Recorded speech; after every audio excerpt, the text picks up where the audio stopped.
So இன்னைக்கான daily challenge வந்துட்டு special array.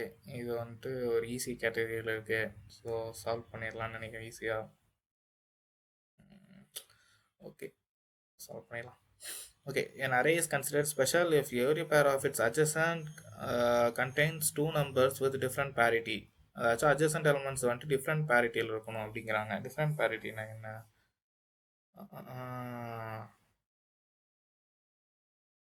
என்ன சொல்ல வர்றானுங்க?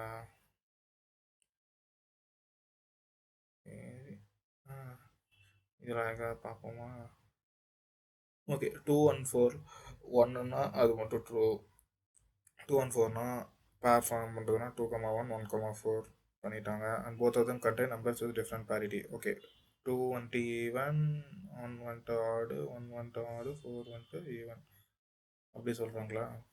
சரி, அப்போ இங்கே என்ன 4,3 3,1 1,6 அப்படி 3 பேர் எடுக்கலாமா? 4,3 வந்துட்டு ஈவன் ஆடு, 3,1 வந்துட்டு ஆடு ஆடு, 1,6 வந்துட்டு add number even number. So nums 1 nums 2 3 and 1 are both odd. So okay, ரெண்டுமே ஒரே இதாக இருந்தால் ஃபால்ஸ் ரிட்டர்ன் பண்ணிடணும். ஓகே, அப்போ நாம் என்ன பண்ணலான்னா இது ஃபுல்லாக ட்ராவல்ஸ் பண்ணிவிட்டு கரெக்டாக ரெண்டு நம்பராக செக் பண்ணலாம். variant I equal to 0, I less than nums dot length minus 1. ஏன்னா நம்ம ஏன் -1 நம்ம இங்கே யூஸ் பண்ணுறோம் நான் சொல்கிறேன். if nums of I mod 2 equals 0, அதாவது இது ஈவனாக இருந்து and nums of I plus 1, இங்கே +1 போடுறதுனால தான் நம்ம அங்கே -1 போடுறோம். ஏன்னா அப்போ தான் இந்த அவுட் ஆஃப் பவுண்ட் எக்ஸப்ஷனுக்குள்ளே வராது. அந்த out of bound exception error வராது. இந்த -1 போடலன்னா நம்ம இங்கே +1 போடுறப்போ அரே விட்டு ஒரு நம்பர் வெளியே போய் செக் பண்ணோம். ஸோ அப்படி ஒரு நம்பரே இல்லாதனால நமக்கு அங்கே எரர் வந்துடும். ஸோ இப்படி இருந்தால், அதாச்சும் ரெண்டுமே ஈவனாக இருந்தாலோ இல்லை F nums of I mod 2 not equal to 0 and nums of I plus 1 mod 2 not equal to 0 அப்படிங்கிற பட்சத்தில் ரெண்டும் ஆடாக இருந்தாலும் ஃபால்ஸ் ரிட்டர்ன் பண்ணணும், இல்லைன்னா ட்ரூ ரிட்டர்ன் பண்ணால் போதும். இதுதான் கோடுன்னு நினைக்கிறேன், பார்ப்போம். நான் கொஸ்டினை கரெக்டாக அண்டர்ஸ்டாண்ட் பண்ணேன்னா இதுதான் கரெக்டு தான் போல்.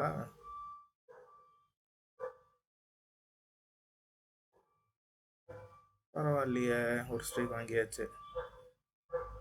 நம்மளது எவ்வளோ பெட்டராக இருக்குன்னு பார்ப்போமா? 62.42% பெட்டர் தென் அதர்ஸ். இது வந்துட்டு 32.6 தான். நம்ம இதுதான் நல்லா பெட்டர் தான் நம்மளது. பரவாயில்ல, ஈஸினா நம்ம சப்பையாக முடிச்சிடறோம். பட் ஆனால் கொஞ்சம் மீடியமு ஹார்டு அதெல்லாம் வர்றப்ப தான் சொல்ல போயிடுறோம். சரி, பரவாயில்ல.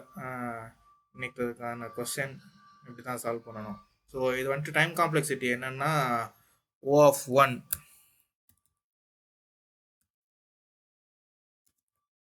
Big n. அதே மாதிரி ஸ்பேஸ் காம்ப்ளெக்சிட்டி என்னன்னா O(1), ஏன்னா நம்ம எந்த எக்ஸ்ட்ரா ஸ்பேஸுமே யூஸ் பண்ணல. இந்த n வந்துட்டு என்ன சொல்கிறோன்னா, நம்ம இந்த நம்ஸுங்கிற அரே ஃபுல்லாமே ட்ராவல்ஸ் பண்ணோம் இல்லையா? ஸோ அதனால் வந்துட்டு O(n) டைம் காம்ப்ளெக்சிட்டி.